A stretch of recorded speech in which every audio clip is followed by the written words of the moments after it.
మళ్ళీ లోపల ఇలాంటి వాతావరణం అనేది మనం చూడాల్సిన పరిస్థితి అయితే కనిపిస్తుంది.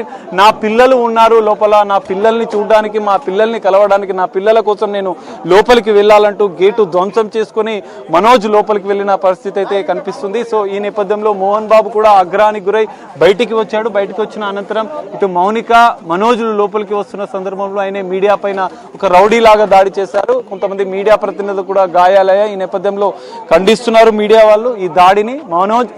మనోజ్ లోపలికి వెళ్తున్న సందర్భంలో అయితే ఉద్రిక్తత వాతావరణం అయితే ఇంకా కొనసాగుతుంది. లోపల గొడవ జరుగుతుందని కూడా తెలుస్తుంది. ఎందుకంటే మనోజ్కు సంబంధించినటువంటి సెక్యూరిటీ సిబ్బందిని, ఇటు బౌన్సర్లను కూడా సిబ్బంది బయటికి గెంటేసే ప్రయత్నం చేశారు.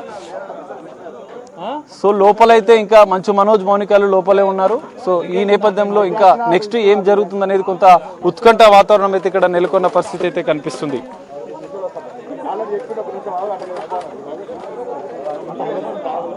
నివాసం జల్పల్లో ఉన్న మోహన్ బాబు నివాసానికి చేరుకున్నారు.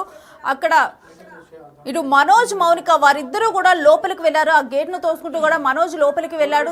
ఒక ఉద్రిక్త వాతావరణం నడుమునైతే ఆయన లోపలికి వెళ్లారు. అయితే ప్రెసెంట్ ఉన్న ఇన్ఫర్మేషన్ ప్రకారం అయితే లోపల ఒక గొడవ జరుగుతోంది అని చెప్పి కూడా ఒక ఇన్ఫర్మేషన్ అయితే మనకి అందుతుంది. మరోవైపు బయట సెక్యూరిటీ సిబ్బంది అయితే కాపలాగాస్తున్నారు. అంటే మరోవైపు మనోజ్ బౌన్సర్లు ఎవరైతే ఉన్నారో వాళ్ళను కూడా బయటికి పంపించారు అని చెప్పి కూడా మనకి ఇన్ఫర్మేషన్ తెలుస్తుంది. సో ఇప్పుడు లోపలైతే ఒక ఉద్రిక్త వాతావరణం, అసలు జల్పల్లి మోహన్ బాబు ఇంటి వద్ద అయితే ఒక ఉద్రిక్త వాతావరణం, ఒక హై డ్రామా కొనసాగుతోంది. దీంతో హై టెన్షన్ వాతావరణం నెలకొంది.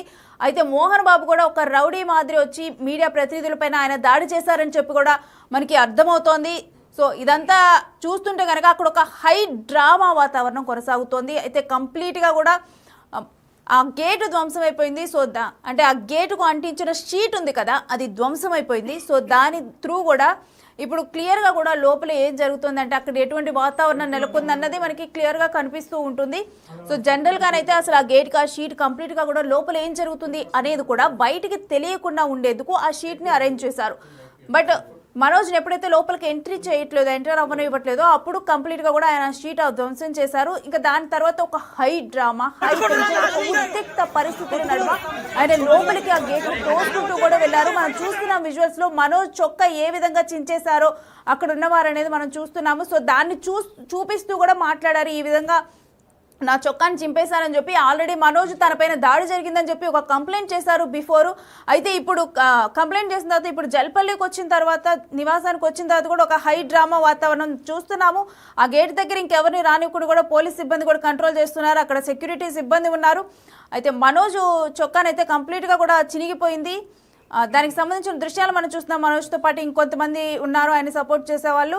మరోవైపు పోలీసులు కూడా అక్కడ స్థానికంగా ఉన్న పోలీసులు ఎవరైతే ఉన్నారో వారందరూ కూడా అక్కడికి చేరుకున్నారు. ఎటువంటి ఉద్రిక్త పరిస్థితుల నడుమ ఎవరికి గాయపడకుండా, ఉద్రిక్త పరిస్థితులు శృతి మించకుండా, ఒక లైన్ బోర్డర్ దాటకుండా కూడా వారు కంట్రోల్ చేసేందుకైతే వారందరూ అక్కడికి చేరుకున్నారు.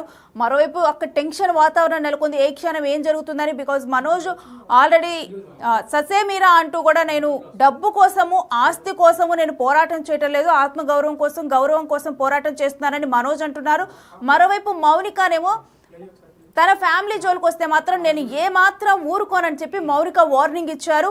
సో వీటన్నిటి నడుమ ఇప్పుడు వీళ్ళు మౌనిక, మనోజ్ వీరిద్దరూ కూడా లోపల ఉన్నారు. అయితే మనోజ్ వస్తున్నప్పుడు మనం చూస్తున్నాము.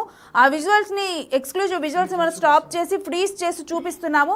సో మనోజ్ షర్ట్ ఏ విధంగా చినిగిపోయింది, బటన్స్ అన్నీ కూడా వెళ్ళిపోయాయి, అతని షర్ట్ చినిగిపోయింది. సో దానికి సంబంధించి పక్కన వాళ్ళకి కూడా ఆయన చెప్తూ ఉన్నారు. అంటే ఏ విధంగా, ఏ ఉద్రిక్త పరిస్థితులు, ఏ విధంగా దాడి జరిగిందంటే సెక్యూరిటీ కూడా ఎంత కంట్రోల్ చేసే ప్రయత్నం చేశారు. ఆయన షర్ట్ కూడా అంత చినిగిపోయిందంటే ఎంత ప్రతిఘటించే ప్రయత్నం చేశారు మనోజ్ అనేది కూడా మనకి అర్థమవుతోంది. ఆయన క్లియర్గా కూడా మనకి అర్థమవుతుంది. ఆయన మాట్లాడుతూ కూడా ముందుకు వస్తున్నారు. దానికి సంబంధించిన దృశ్యాలు మనం చూస్తున్నాం బిగ్ టీవీ ఎక్స్క్లూజివ్ విజువల్స్లో. చూడండి నా షర్ట్ ఏ విధంగా చినిగిపోయింది అని చెప్పి ఆయన హ్యాండ్తో పాయింట్ అవుట్ చేస్తున్నారు.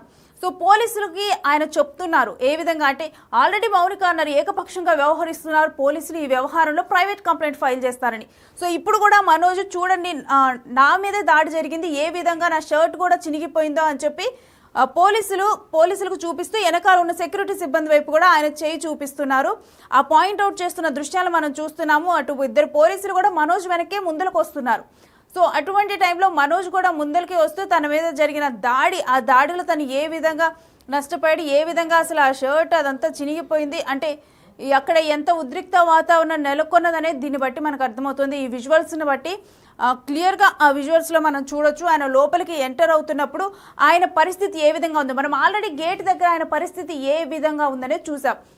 అప్పుడు క్లియర్గా కూడా షర్ట్ అంతా బాగానే ఉంది, ఆయన ఆ డోర్ని ఓపెన్ చేసే ప్రయత్నం చేశారు, ఆ గేట్ని ఓపెన్ చేసే ప్రయత్నం చేశారు. గేట్ ఓపెన్ అవ్వకపోయేసరికి దానికి షీట్ ఏదైతే ఉందో ఆ షీట్ని క్లియర్గా కూడా తొలగించి లోపలికి వచ్చేందుకు ఆయన ప్రయత్నించారు. నా మొబైల్ ఫోన్ లోపలే ఉందనుకుంటూ కూడా ఆ తర్వాత దానికి సంబంధించిన దృశ్యాలు మనం చూస్తున్నాం. ఆయన షర్ట్ అంతా కూడా క్లియర్గా బటన్స్ అన్నీ ఊడిపోయి చినిగిపోయింది. ఇక ఆ తర్వాత పోలీసులకు కూడా చూడండి నా షర్ట్ ఏ విధంగా తయారైందో అని చెప్పి కూడా ఆయన క్లియర్గా పాయింట్అవుట్ చేసి చూపించారు. ఇక మరోవైపు ఇంకెవరు కూడా ఎంటర్ అవ్వకుండా కూడా ఆ గేట్ వద్ద సెక్యూరిటీ సిబ్బంది అయితే చాలా టైట్గా సెక్యూరిటీ సిబ్బందిని ఏర్పాటు చేశారనుకోవచ్చు. అది మరోవైపు చూస్తే అక్కడ స్థానిక పోలీసులు కూడా ఆ ప్రాంతానికి చేరుకున్నారు. ఎటువంటి ఘటనలు జరగకుండా ఊహించని పరిణామాలు ఏమీ చోటు చేసుకోకుండా అక్కడ కాపలా కాసేందుకైతే వారందరూ కూడా సెక్యూరిటీ సిబ్బంది అక్కడికి వచ్చారు, పోలీసులు కూడా అక్కడికి చేరుకున్నారు. మరోవైపు అయితే ఒక హై టెన్షన్ హై డ్రామా వాతావరణం నెలకొని ఉంది. ఎందుకంటే మోహన్ బాబు ఆల్రెడీ కూడా మనోజ్ వల్ల నాకు ప్రాణహాని ఉందని చెప్పి ఆయన కూడా డీజీపీకి లేఖ రాశారు. మరోవైపు మనోజ్ తనని గాయపరిచారు అని చెప్పి తను కూడా పహాడీ షరీఫ్ దగ్గర పోలీసుల దగ్గర కంప్లైంట్ చేశారు. సో ఇటు మనోజ్ మోహన్ బాబు పైన కంప్లైంట్ చేశారు, మోహన్ బాబు కూడా తనకు ప్రాణహాని ఉందని కంప్లైంట్ చేశారు.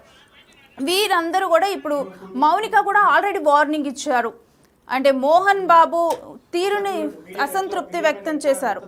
సో ఇప్పుడు వీళ్ళందరూ కూడా ఒక దగ్గర ఉన్నారు. అయితే ఇదంతా కవర్ చేసేందుకు మీడియా వెళ్ళినప్పుడు కూడా మోహన్ బాబే స్వయంగా బయటకు వచ్చి కూడా మీడియా పైన దాడి చేశారు.